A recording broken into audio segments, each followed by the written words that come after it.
Let's talk about movies.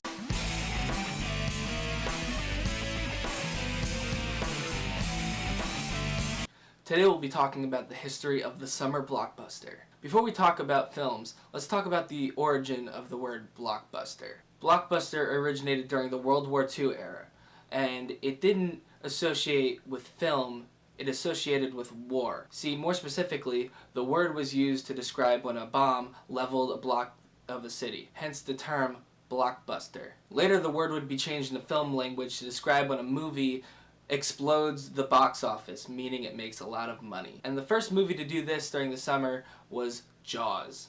Jaws.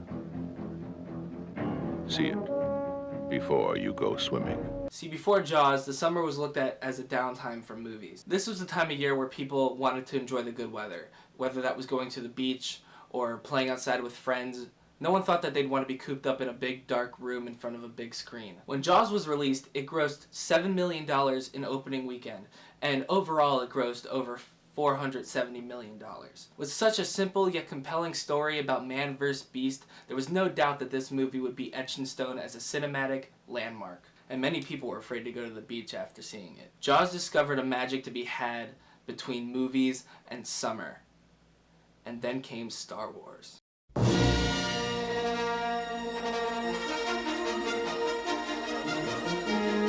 Star Wars was huge. Released in the summer of 1977, Star Wars grossed over $530 million and basically proved that Jaws was not a fluke and that there was money to be made during the summer. After that, it was blockbuster fever. Films like Grease and Alien hit the theaters in the late 70s and racked in a ton of money. When the 80s hit, the trend only grew.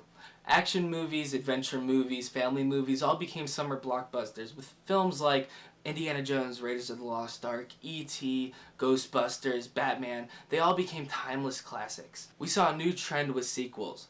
Movies such as Star Wars: The Empire Strikes Back and Terminator 2 are believed to be better than the originals and are strong cases for film companies to make sequels in general. Because of summer blockbusters, we have been exposed to so many classic movies with captivating stories, immersive new environments, and wonderful, timeless adventures.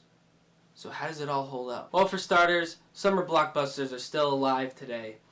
And with an abundance of movies being released, yearly we could see up to 7 to 10 blockbusters in one summer. So how does this compare to the past? Well, unfortunately, while they still make millions of dollars, people are leaving theaters less satisfied than they did in the past. Now this could be because of a lot of things, whether it was just rushed production, a weak storyline, mediocre effects, or it just doesn't feel like it had the heart like older films used to have. To compare previous movies to today, I'm going to use the famous ranking system of Rotten Tomatoes just to see if movies can still be as successful as they did in the past. Some of the movies I've chosen from the past are Jaws, the first Star Wars movie, The Empire Strikes Back, Raiders of the Lost Ark, Ghostbusters, and Terminator 2. According to Rotten Tomatoes, Jaws has a 97% rating, Star Wars has a 93, Empire Strikes Back has a 94, Raiders of the Lost Ark has a 94, Ghostbusters has a 97, and Terminator 2 has a 93.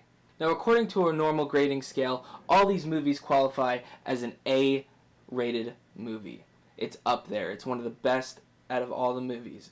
These three movies I've chosen to represent as kind of the downfall of summer blockbusters recently. We have The Amazing Spider-Man 2, which had a 52% on Rotten Tomatoes. The Expendables, which is an action movie filled with all these classic 80s summer blockbuster action superstars coming together in one film, yet it only comes in at a 41% on Rotten Tomatoes. And the Batman vs. Superman Dawn of Justice movie, which came in at a whopping 28%. Another victim to the underwhelming summer blockbusters of the modern day are Michael Bay's Transformers movies.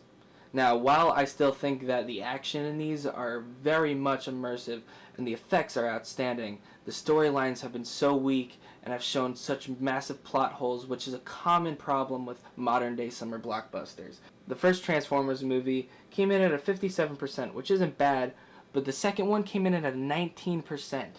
The third one had a 35%, and the last one had an 18%, which is the lowest out of all of them. Probably one of the biggest letdowns of all summer blockbusters.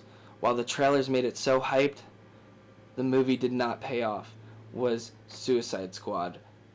by DC Comics. Rotten Tomatoes ranks this one at a 25%, and everyone anticipated this to be a cult classic movie when it was to be released. Unfortunately, it didn't live up to our standards. Now, I'm not saying all modern day blockbuster movies have been bad. The Marvel movies have shown such outstanding ratings compared to any other summer blockbuster movie, and they seem to be the ones that get them right. According to Rotten Tomatoes, the very first Avengers movie came in at a 92%, and Captain America Civil War, which was released in 2016, came out as a 90%, which are numbers that easily stack up to the classics that we've talked about earlier, showing that the summer blockbusters, while many of them are failing, they can still be very good movies. And that just about wraps up our discussion about summer blockbusters. Hopefully, we can get more great timeless classics coming our way instead of theater flops, which I like to call them. Luckily for us, this summer we've got some great movies that are about to come out, such as Marvel's Guardians of the Galaxy Volume 2, Disney's Pirates of the Caribbean, Dead Man Tell No Tales, Michael Bay's 5th installment of the Transformers series, and Marvel's Spider-Man Homecoming. Thank you for watching. Have a good day.